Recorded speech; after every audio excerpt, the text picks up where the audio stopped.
You got a deeper room than you've had in a while. How does that help you with what you can do and just with guys pushing other guys? Yeah, competition is always good, and these guys know that they're competing every day.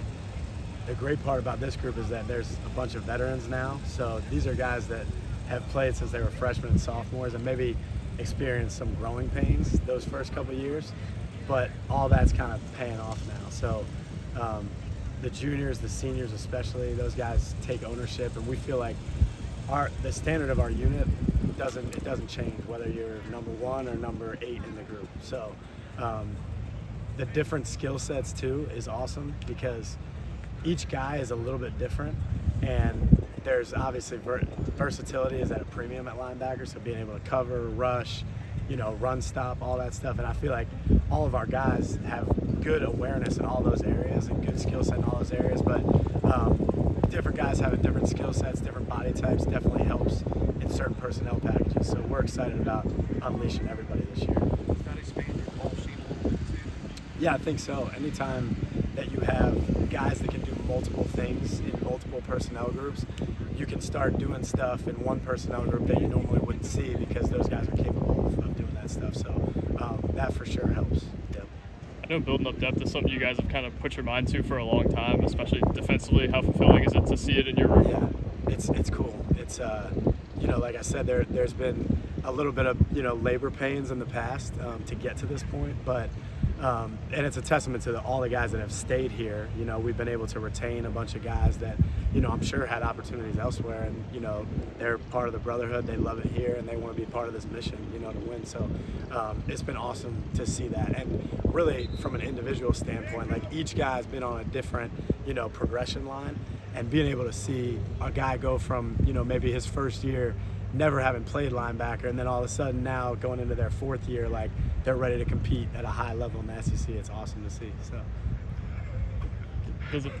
Where's Bryce Cowan in terms of his development and just getting better at knowing where he needs to be in those things? Yeah, Bryce he's one of those guys that when he first came in, high school safety, had never played linebacker before.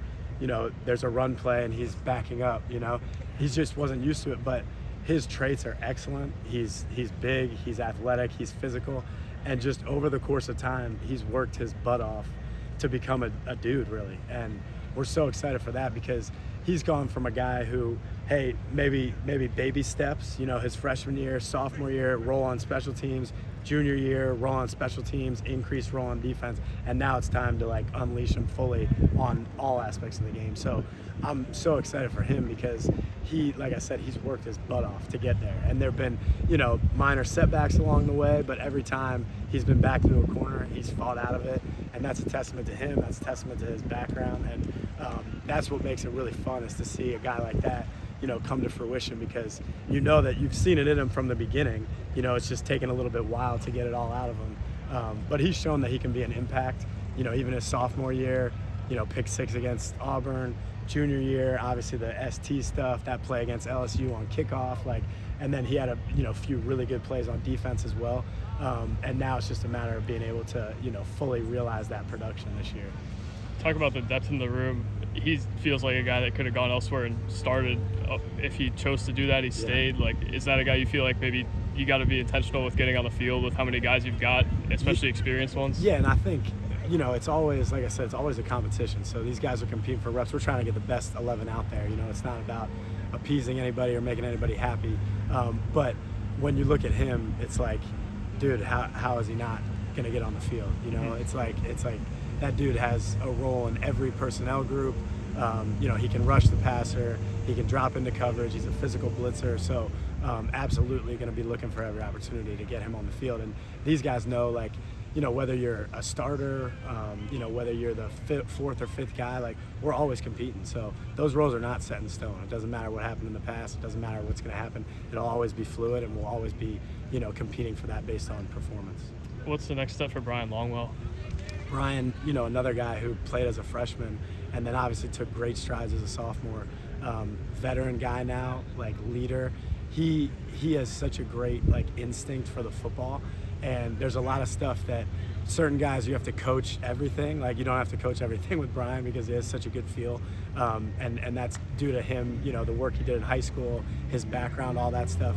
But for him now, it's a matter of like trimming the margins, like eliminating all the wasted space out of his game, and he's done a great job of that. He's like very intentional, active in terms of like nobody wants to learn more football than Bryan. Like he's always in my office, he's always watching tape, and you see it pay off on the field because that dude has an anticipation and an awareness that's natural, but then also you put on top of it the fact that like he not only knows what he has to do and the guys around him has to do, but now he has a great feel for what the offense is doing, and you put all those things together, and you know the sky's the limit for him. So we're really excited for that.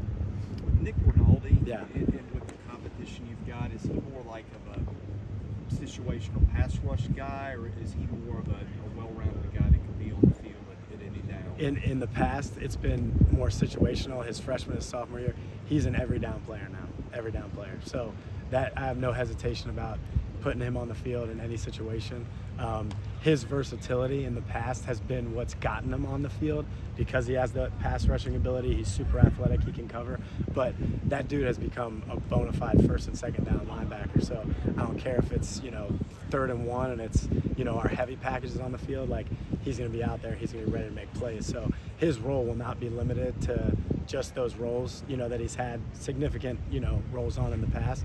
He'll be playing those roles, but it'll also be, you know, a lot of other stuff too, first and second down, base downs and all that. Well, you sort of touched on this in the first question, but when you dig in, how do you really separate reps when you've got that many guys that do that many things? Yes. The great part about it is I don't feel like there's any hesitation to put anybody on the field in any situation, and that, again, that's a testament to these guys like working their butts off, developing. Like I said, all of them have different skill sets, but that's a good thing because you kind of no two players are alike, and I think what that does is that allows you to kind of roll them in any situation. So in terms of reps in camp too, it's really important that, I mean, we want to play into January, so being able to not wear the tread off the tire for certain guys is good. So being able to, you know, rotate evenly and get everybody reps, and then even get the young guys reps, you know, the freshmen and sophomores, like that's valuable now. And so as far as splitting up the reps, like we're going to keep it as even as possible. You know, there might be a slight tilt going into, you know, game week and stuff like that, but I have no hesitation about putting anybody in any situation right now, which is great because now we don't have guys that have to take, you know, 70 reps in practice and, you know, practice 5 of fall camp. They're already beat down and worn out. You know, we can even it out and we can make sure that guys are fresh throughout the season. How much does that help you against up-tempo offenses? Not just the depth, but knowing that you can put a guy in a flash and he's ready to go. Yeah, absolutely. It definitely helps. I think in the past, you know, you guys alluded to it before, maybe didn't have the depth that we have now. And, you know, that you can get worn down, especially when you're going against tempo and stuff like that. Now, you know, the bodies are fresher. There's no reason why, even if, you know, say our best linebacker is tired, there's no reason why he should be on the field because we have other guys that are just as good, you know, or close to it. Get them in and they're fresh, and we'll be, you know, in a better situation there. So we feel like there's not a drop off there, and to your point, that definitely helps when it comes to tempo and stuff like that. I know it's not your room specifically, but how difficult is it to guard Martel Hyde from a defensive perspective? Yeah, it's funny. You know, the last couple of practices, it's like, you know, oh, who's that on offense that just caught, you know, a go ball? Like, who's that on offense that just caught a slant and got vertical? And I look up and it's Martel, you know. And yeah, so I mean, he's bouncy, he's athletic. Obviously, he has great ball skills. So, you know, we need him on defense, but we love seeing him. You know, it's not great during the period, but you know that it's going to pay off on Saturdays during the fall. You know, seeing him in the end zone. So anytime we can get him the ball, it's fun. Thanks, Coach. Yep. Thanks.